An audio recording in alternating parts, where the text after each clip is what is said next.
Welcome to EF Pod English. Brought to you by EF Education First and English Town. Learn anytime, anywhere. Pod English Upper Intermediate 77. Studying English.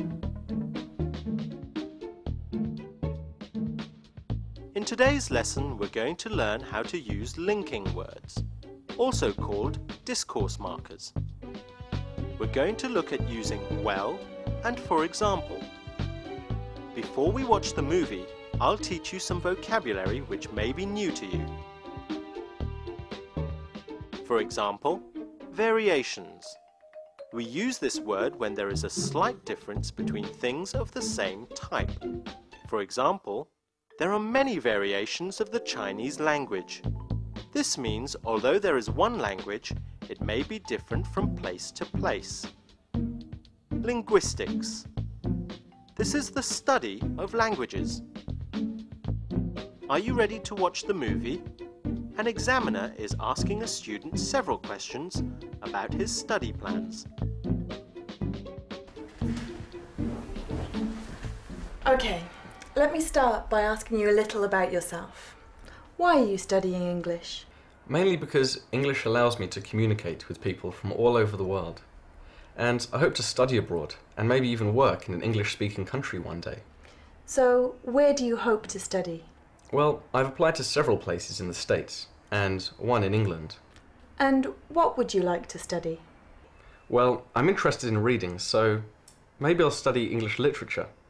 I'm also quite interested in linguistics, so maybe I'll study languages as well.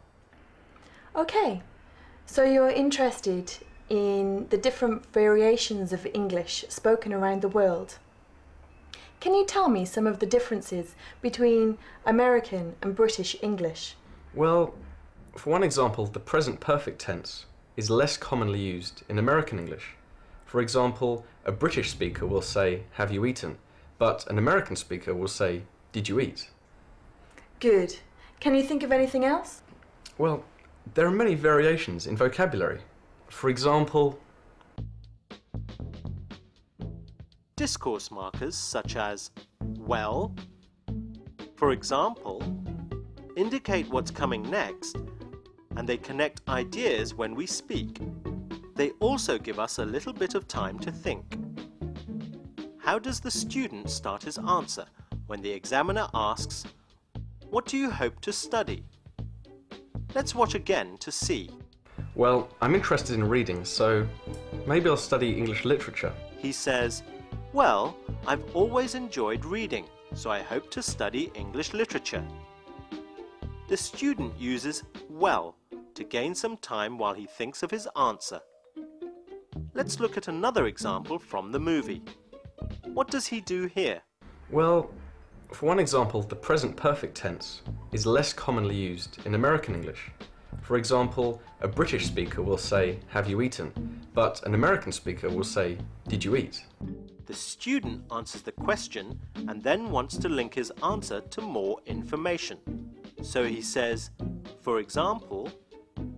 By saying "for example," the listener knows what's coming next too. First, let's listen to some examples using discourse markers. Then repeat. Well, I've applied to several places in the States and one in England. Let's repeat that. Well, I've applied to several places in the States and one in England. Let's try another one. Well, I'm interested in reading, so maybe I'll study English literature. Now repeat after me again.